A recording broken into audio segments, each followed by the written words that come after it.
Answer लिखो इसका। Answer is while moving down the group, while moving down the group, the atomic size increases, but not to that extent as in S and P block due to lanthanide contraction. Now this is the key word. Lanthanide contraction अपने आप में पूरे चीज को explain कर देता है। Clear? लिख लो फटाफट से।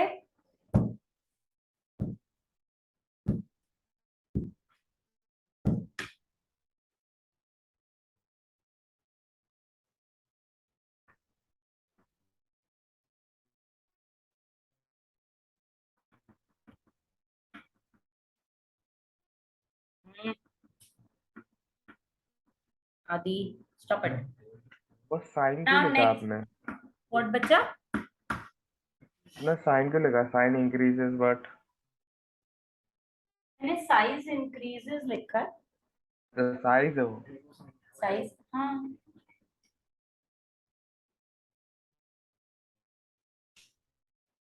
अब इसमें एडिशन करो 2-3 लाइंस का। लिखो हो गया।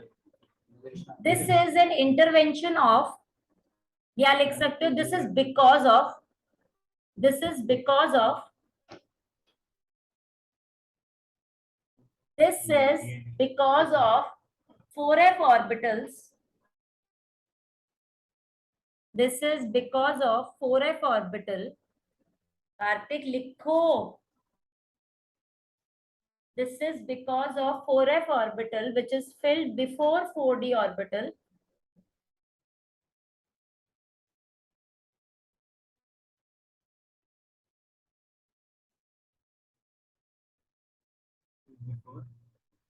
of 4f orbital which is filled before 5d, sorry before 5d series, मैंने गलत बोल दिया बीच में।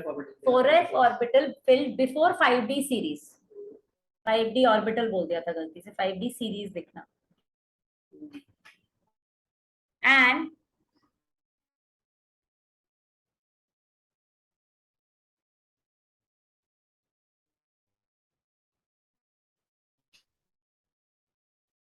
it results in decrease in atomic size। मतलब मैंने इनडायरेक्टली तुम्हें लैंथेनाइट कॉन्ट्रैक्शन को समझा दिया एक line. Atomic size as expected, आप ये लिख सकते हो, नहीं एज एक्सपेक्टेड नहीं, बस यही तक छोड़ो, इसके आगे ज्यादा कॉम्प्लिकेटेड। इसमें एक एग्जांपल लिखो, zirconium and hafnium, zirconium is Zr and hafnium is Hf, ठीक है, almost have a same size. इसका होता है 160 पिकोमीटर्स एंड इसका होता है 159 पिकोमीटर्स। टाइटेनियम का नहीं होता? नो, लिखो zirconium and hafnium have almost similar atomic size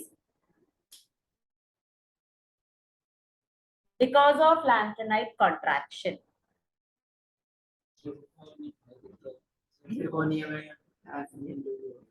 Rather than कई बार ऐसा भी क्वेश्चन आ जाता है कि atomic radii of the second series and third series. अब सेकंड सीरीज थर्ड सीरीज से मतलब क्या है? हमने कहा हम 3 सीरीज पढ़ रहे हैं, 3D 4D 5D। तो पहली सीरीज क्या हुई? 3D, दूसरी सीरीज 4D देन 5D। तो हम ये कह देते हैं कि दूसरी और तीसरी यानी 4D एंड 5D सीरीज का एटॉमिक साइज ऑलमोस्ट सिमिलर ही आता है, मतलब ऐसा ही फर्क आता है उसके अंदर। क्लियर? एक आध पिकोमीटर्स का क्यों आता है? Because of lanthanide contraction. Clear? Now next is ionic radii. रब कर दूं सारा?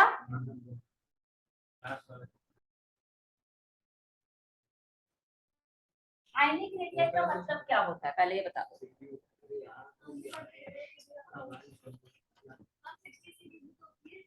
हाँ होती है, बट लेकिन हम उसको पढ़ते इसलिए नहीं है क्योंकि वो आपकी नहीं एफ ब्लॉक एलिमेंट में चली जाती है। इसे रेडियो एक्टिव इज नॉट, हमने दो सीरीज पढ़ते, lanthanides, actinides, right? Actinides are radioactive, lanthanides are not radioactive. Lanthanides are all natural occurring metals. ठीक है, second point is ionic radii. Same आपका है इसके अंदर रीजन, जो आपने यहाँ पढ़ा है ना, वो सेम टू सेम इसका आंसर दिया, right? From right, left to right, size decreases because of the nuclear effective charge increases. From top to bottom, the size increases, but not to that extent due to the lanthanide contraction. Same चीज है, कोई difference नहीं है, so I'm not repeating it. Third आता है आपका metallic character. Metallic character होता क्या है, पहले अब ये क्वेश्चन कभी भी मेटालिक कैरेक्टर से नहीं आता, इसको पूछा जाता है एंथैल्पी ऑफ एटमाइजेशन। क्या होता है ये? हाँ जी, क्या होती है ये? ऐसा कुछ होता है, ऐसा कुछ होता है कितनी इजीली इलेक्ट्रॉन क्या? स्ट्रॉन्ग मेटालिक बॉन्ड आयंस की जगह टूट गया। मैंने तो इसका मतलब पूछा है, ब्रेकिंग ऑफ इलेक्ट्रॉन। दोबारा बोलो। Breaking of electron, no, bond breakage होता है, वो इलेक्ट्रॉन गेन करके एनर्जी हायर से निकालते हैं। देखो हम इसको ये क्यों बोलते हैं, इसका मतलब समझो। अब नीचे का रब कर दूं,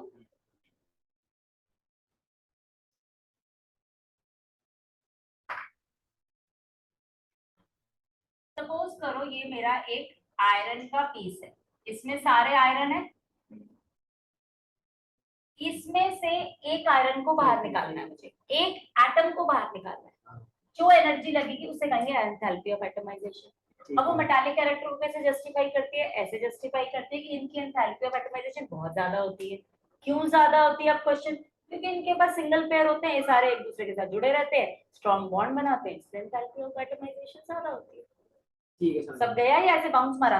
वो इसलिए ना, क्योंकि जब वो जो आयन है वो जब फ्री होगा तो फिर उसमें और ज्यादा एनर्जी लगेगी, बॉन्ड ज्यादा स्ट्रांग होगा। किस किस को नहीं समझ में आया?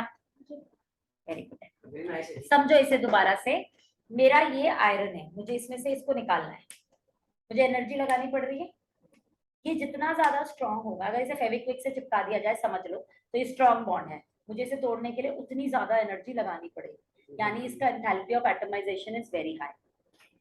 वही आपके डी ब्लॉक में होता है। क्यों होता है? बिकॉज इनका स्ट्रॉन्ग बॉन्ड बनता है। अब स्ट्रॉन्ग बॉन्ड क्यों बनता है? बिकॉज फ्री इलेक्ट्रॉन, फ्री जगह पड़ी होती है, इनके पास खाली जगह पड़ी होती है, कह लो अनफिल्ड इलेक्ट्रॉन होते हैं, दैट्स ओवरऑल क्रश। इसीलिए हम इसको, अब जितना ज्यादा ये अनफिल्ड होंगे, जितना स्ट्रॉन्ग ये बॉन्ड बनाएंगे, उतना ज्यादा मेटालिक कैरेक्टर दिखाएंगे, क्योंकि सारे मेटल्स ही तो होते हैं।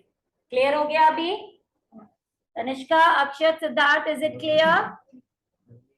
गुरमा एटॉमिक एटॉमिकाइजेशन तो हमारा वो होता है ना कि हमारा सॉलिड के अंदर कितनी टेंडेंसी है कि वो हमारी गैसियस स्टेट में कन्वर्ट हो जाए। एक तो बात तो वही है ना बच्चे, अगर हम एक एटम को बाहर निकालेंगे तो उसके अंदर गैसियस फॉर्म में तो कन्वर्ट कर रहे हैं उसको। तुमने थर्मोडायनेमिक्स की डेफिनेशन बोली है, मैंने डी ब्लॉक की डेफिनेशन बोली है। क्लियर? लिखो, इसका आंसर लिखो प्रॉपर, क्योंकि यहाँ से क्वेश्चन बहुत ज्यादा आता है। अबे यार, हर एक चीज बोर्ड पे लिख दो। नोट्स भेज दो। किसके?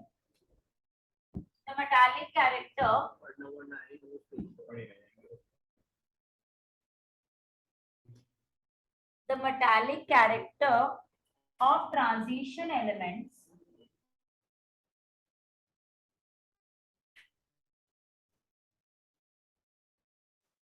is very high due to enthalpy of atomization.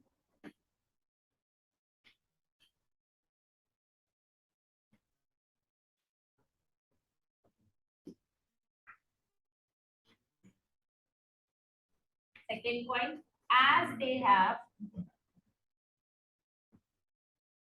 low ionization enthalpy. अब ionization enthalpy क्या होती है?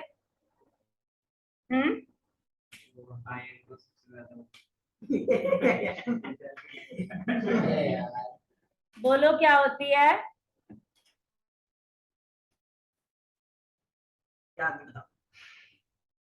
Na को Na प्लस में कन्वर्ट करना, क्या मतलब हुआ? इलेक्ट्रॉन लूज करेगा। यस, तो इसे कहते हैं आयनाइजेशन। मतलब एक एटम गैसियस स्टेट में अपने अंदर से एक इलेक्ट्रॉन को रिमूव कर रहा है, बस तो जो एनर्जी वहां पे उसको रिक्वायर्ड है दैट इज आयनाइजेशन एनर्जी। और आयनाइजेशन एनर्जी रिक्वायर्ड है तो प्लस होगी कि नेगेटिव?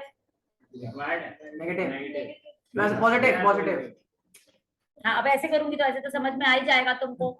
रिक्वायर्ड, मेहनत लगानी पड़ रही है मुझे काम करने के लिए, तो positive.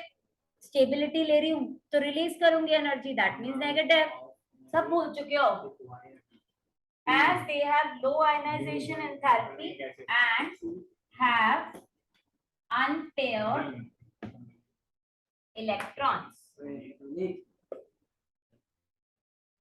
So, strong bond formation is possible.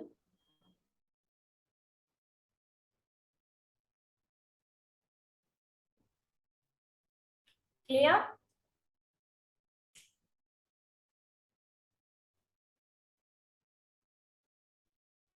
जितना ज्यादा स्ट्रॉन्ग बॉन्ड उतना ज्यादा मोर मेटालिक कैरेक्टर।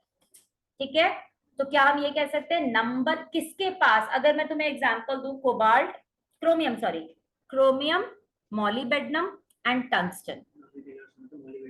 यस, मॉलिबेडनम लिखो, इनके पास maximum number of unpaired electron होते हैं। क्योंकि आपका अगर मैं बात करूं नहीं, इसमें तो वो है ही नहीं ऑस्मियम। तो मॉलिबेडनम, टंगस्टन एंड क्रोमियम में निकालो कितने अनपेड इलेक्ट्रॉन, इसी निकालो। ये भगवान, जब मैंने सबसे पहले इसी लिखी थी आपने? हाँ लिखी थी। सर जी खोलना जरा कॉपी। 7 इसी तो 24 होती है, तुम 7 डाल दो। 4 होते हैं, 6 होते हैं। चल हाँ, 3d5 4s1। अब 3d5 के बाद अब मैग्नीज को अगर हम ले लें, चुप तुषार, मैग्नीज को ले लें तो 3d5 4s2 चला गया, मींस 5 ही आया उसके पास। इसी के नीचे आते जाओ, क्रोमियम के नीचे होता है मॉलिबेडनम, उसके नीचे होता है टंगस्टन। ओ माय गॉड, यानी कि कौन सा ग्रुप हुआ आपका? 6th group. Clear? 6th group में chromium, then molybdenum and then tungsten. अब एक इनको याद रखने का तरीका यही सबसे इजी होता है। क्रोमियम में सबसे ज्यादा क्यों है? बिकॉज आपके 6th में आ रहा है 3d4 ना करके हम उसे 3d5 और 4s2 कर देते हैं। उसी ढंग से अगर मैं क्रोमियम को लिख रही हूँ 3d5 4s1, तो मॉलिबेडनम हो जाएगा 4d5 and 5s1 and tungsten हो जाएगा 5d5 एंड 6s1। समझ में आ गया? और इनमें सबसे मैक्सिमम अनपेड होते हैं, क्योंकि इससे ज्यादा नहीं आपके अनपेड हो सकते। डी में 5 से ज्यादा तो नहीं हो सकते, राइट? अब आप कहोगे मैग्नीज में भी तो डी में 5 होते हैं, बिल्कुल होते हैं, बट उसमें एस में 2 होते हैं, तो इस वजह से उसमें 5 ही अनपेड होते हैं। क्रोमियम में 6 होगा इस वजह से। क्लियर?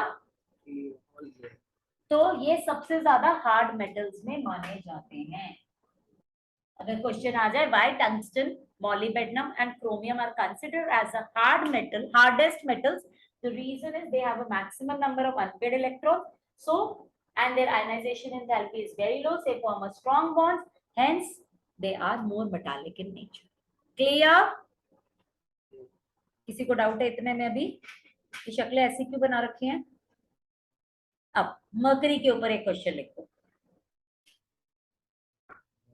तो transition metals are hard, but mercury is present in liquid. Mercury is present in liquid state. क्या आंसर होगा इसका? जिंक। अच्छा, इसके अंदर एक और चीज लिख लो, zinc, cadmium are soft metals and mercury is present in liquid. Though most of the metals of D block या transition elements are hard metals, but zinc, cadmium are soft metals and mercury is present in liquid. इसके पीछे reason क्या होता है? अरे इसी देख लो ना, बताई तो थी, शुरुआत करते सार इसी टॉपिक से शुरू करी थी। जिंक की इसी क्या होती है? कैल्शियम फिर क्या होता है अगर जिंक 20 होता है तो? तो 30 होता है। तो क्या हुआ आदि?